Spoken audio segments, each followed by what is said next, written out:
Alors Dolores, jeudi, c'était la commémoration des 20 ans de la marche des descendants d'esclaves qui rendent hommage à leurs ancêtres. Et naturellement, tu étais sur place. Oui Serge, tu te souviens sans doute que j'avais déjà parlé du documentaire Les routes de l'esclavage, qui avait été diffusé sur Arte le 1er mai. Donc c'était une somme, c'était 4 épisodes de 52 minutes qui évoquaient l'aspect systémique, économique et fondateur de l'esclavage dans nos sociétés qui sont a priori des sociétés contre l'asservissement des êtres. Donc la date du 23 mai est aussi importante. Il y a plusieurs dates de commémoration et en Martinique c'est une date hautement symbolique puisque c'est à cette date que dans cette île l'abolition de l'esclavage a été décrétée par le gouverneur avant que la France métropolitaine, hexagonale, l'autorise. Donc c'est une date aussi qui est importante pour nous. Et ce mercredi 23 mai, donc à défaut d'être aux Antilles, nous on était à Paris, rue de l'Amiral de Coligny, pour la marche organisée par le comité Marche du 23 mai 1998, donc le CM98. Donc des trésors, des bénévoles, des artistes, des politiques étaient sur place pour honorer les victimes de l'esclavage colonial. Donc à la fois effectivement les esclaves et aussi les descendants. Les manifestants ont ensuite convergé vers la République. Le cortège comptait notamment Christiane Taubira, quelques personnalités éminentes dont l'ancien président de l'association CM98, Serge Romana, et bien d'autres avaient pris la parole avant le grand concert du soir. Alors Serge, cette année, c'est le 20e anniversaire de cette marche. Je laisse Marie-Josée Ali nous expliquer pourquoi il a une saveur particulière. On l'écoute. Ça a permis d'accompagner la dynamique de Taubira, de Christiane Taubira, qui est montée à l'Assemblée nationale et qui a pu poser la loi. Il faut savoir que la France est le seul pays au monde à avoir légiféré sur l'esclavage comme étant un crime contre l'humanité. Ça n'existe pas, grâce à Taubira. C'est la première fois, la première année que marchent ensemble les descendants d'esclaves et les descendants de colons. Ça, c'est important, parce qu'à travers la fondation qu'on a montée ensemble, qui s'appelle Esclaves et Réconciliation, on a l'objectif non pas de gommer le passé, au contraire, mais de l'effeuiller ensemble, de le feuilleter ensemble, de parler des choses et de ne pas être dans une espèce de non-dit tonitruant qui fait qu'on est dans des rancœurs et dans des haines qui sont féroces. Ça oblige chacun à des responsabilités, à des devoirs. Ça convoque les hommes d'aujourd'hui à l'histoire et au futur. Donc cette date du 23 mai 2018 est super importante. Donc voilà, donc à la lumière de cette commémoration et de la volonté de réconciliation, cette 20e édition s'appelait Limier Bayo, pour reconnaissance et réconciliation. Donc il y a quand même un bilan de la situation économique et sociale qui s'impose pour les Antilles, puisque les Dromcom restent otages de leur statut d'ancienne colonie française, comme l'explique notamment Françoise Vergès. Ces peuples ne sortiront pas de la situation coloniale dans laquelle on les a mis, avec toujours, par exemple, ce qu'on appelle l'exclusif colonial, qui fait qu'on reçoit toujours entre 70 et 90% des produits qui viennent de France. Tout ça est absurde, tout ça, que ce soit Martinique et Guadeloupe qui baignent dans le bassin Caraïbe, la Guyane qui a quand même comme voisin le Suriname et le Brésil, l'île de la Réunion et Mayotte qui ont comme voisin l'immense Madagascar, le continent africain et l'Inde qui n'est pas loin. Enfin, tout ça est absurde, qu'on compte simplement sur un pays, la France qui est en Europe, qui a des milliers de kilomètres de nous. Donc, le système économique colonial dit de l'exclusif auquel Madame Vergès fait allusion dans la vidéo, donc une des clés importantes, Serge, pour comprendre pourquoi la France d'outre-mer n'entretient finalement que très peu de relations avec les pays qui sont voisins, les pays voisins qui sont dans sa zone géographique. Il y a la question la métropole, s'attribue un monopole commercial et reste le plus souvent le premier partenaire commercial. Donc, c'est toujours encore une situation de monopole, même si on ne le dit plus comme ça. Donc, surtout dans les DOM. Donc la question des réparations, qui est une question qui affleure dans tous ces débats, se pose.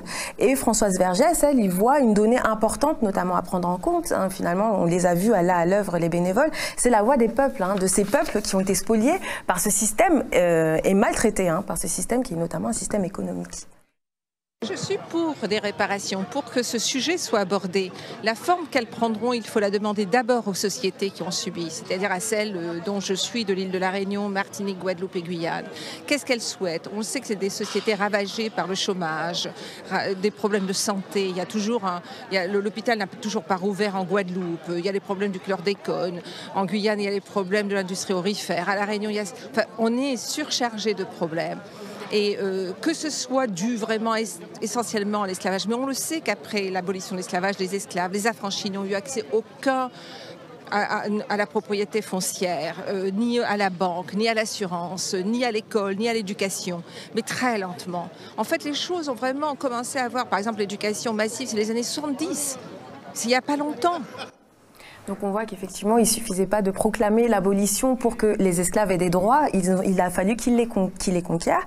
Et donc cet anniversaire marquait également les rapprochements de nombreuses actrices et acteurs sur cette question de l'esclavage qui divise, qui n'est pas une question évidente à rassembler, à ramasser. Et donc de la manière de faire face à ce qu'il a semé dans nos sociétés, on l'a entendu à l'instant avec Françoise Vergès. Donc les avis sont partagés, il y a différentes angles, axes à prendre, l'axe historique, l'axe politique, l'axe social. Et par exemple, pour Louis-Georges Tin, qui préside notamment le CRAN, les descendants de colons ne manifestent pas assez leur volonté de prendre leurs responsabilités, et il nous explique pourquoi. Les descendants de colons esclavagistes, pour ma part, n'ont absolument pas commencé le quart du dixième du travail nécessaire. Les excuses seraient un préalable nécessaire. Je rappelle qu'en 1848, la France accordait des réparations aux anciens propriétaires et pas aux victimes. Ce sont des biens très mal acquis. C'est ainsi qu'on a constitué la Banque de la Guadeloupe, la Banque de la Martinique, la Banque de la Guyane, la Banque de la Réunion, qui font partie aujourd'hui du groupe BPCE, Banque Populaire Caisse d'Épargne, qui est le deuxième groupe bancaire de France. Je n'ai pas entendu dire que ces banques avaient fait quoi que ce soit pour lutter contre les conséquences de l'esclavage. Or, même aux États-Unis, Bank of America, qui est la première banque du monde, a mis en place des logiques de réparation en mettant par exemple en place des bourses d'études pour les étudiants qui sont des descendants d'esclaves, pour donner aussi des emplois de qualité. Je n'ai pas vu les descendants d'esclavagistes faire ce genre de choses. Donc pour ma part, il me semble qu'on ne peut pas participer à une manifestation en étant dans le mépris de ce qu'on a fait et dont on est toujours bénéficiaire. Car si ces descendants ne sont pas coupables des crimes de leurs ancêtres, ils en sont les bienheureux bénéficiaires et cela même est insupportable. Donc on voit que ce 20e anniversaire, donc qui réunissait pour la première fois donc descendants d'esclaves et descendants de colons, c'est quand même une première étape, mais il y a encore beaucoup de choses à faire et à solder pour qu'on puisse avancer sur ces questions et notamment sur la question des excuses, des réparations, etc. Et encore une fois, les voix sont diverses et se font entendre, notamment comme à l'occasion de cet événement. Donc la journaliste Marie-Josée Ali le soulignait au début du sujet. Et donc Louis-Georges Tin, lui, considère que les descendants de colons n'en font pas assez. Donc nous, on a parlé à l'un d'eux, qui s'appelle Éric de Lucy, et lui, il estime qu'il n'a pas à se sentir responsable financièrement. Si votre question est, vous sentez-vous responsable d'avoir à réparer, je réponds que par l'action que j'essaye de mener aux côtés de certaines personnes, dont Serge Robana et dont d'autres, dans le cadre de cette fondation que nous avons créée, je fais de mon mieux pour réparer moralement, réparer humainement ce qui a pu se passer à l'époque. Mais pour le reste, réparation matérielle, je n'ai pas de responsabilité dans cette question-là. Donc ce qu'on voit, Serge, encore une fois, c'est que tout le monde n'est pas d'accord. Éric de Lucy, c'est notre son de cloche. Exactement, Éric de Lucy, lui nous disait aussi en off que même la question de la réparation concernant donc les patrons, les béquets, donc ces familles qui descendent donc des colons, des personnes qui vont profiter largement de ce système, ne sont pas tous d'accord non plus pour faire un pas aussi vers les personnes qui ont été spoliées par ce système qu'ils ont mis en place. Donc on voit que c'est vraiment un débat et qu'en tout cas il y a une volonté d'essayer d'instaurer ce débat. Mais donc notamment sur la question des réparations, on voit que moralement on est prêt à faire quelque chose, mais que quand il s'agit de l'aspect financier, on est un peu plus frileux. Et en tout cas, il y a clairement un débat, un débat qui est logique, un débat qui est politique, un débat important, notamment aussi sur le plan idéologique, évidemment. C'est une question qui divise, cette question de la réparation, et dont il sera difficile de continuer de toute façon à faire l'économie. Mais il faut se réjouir qu'autour de la table, tout le monde ou presque, on l'a vu encore et je le redis, c'est pas si évident, mais en tout cas, les gens commencent à accepter de s'asseoir autour de cette table. Et en tout cas, c'est ce que veut retenir Marie-Josée Ali. J'avais cette colère quand j'étais jeune. Je l'ai encore, mais elle est teintée de quelque chose et j'ai envie de construire. Et je pense que le fait de se parler, de se dire les choses, de se dire espèce d'enfoiré de descendants de colons, il faut se parler, il faut arrêter le silence. Et ça fait on est tous descendants. On est tous descendants.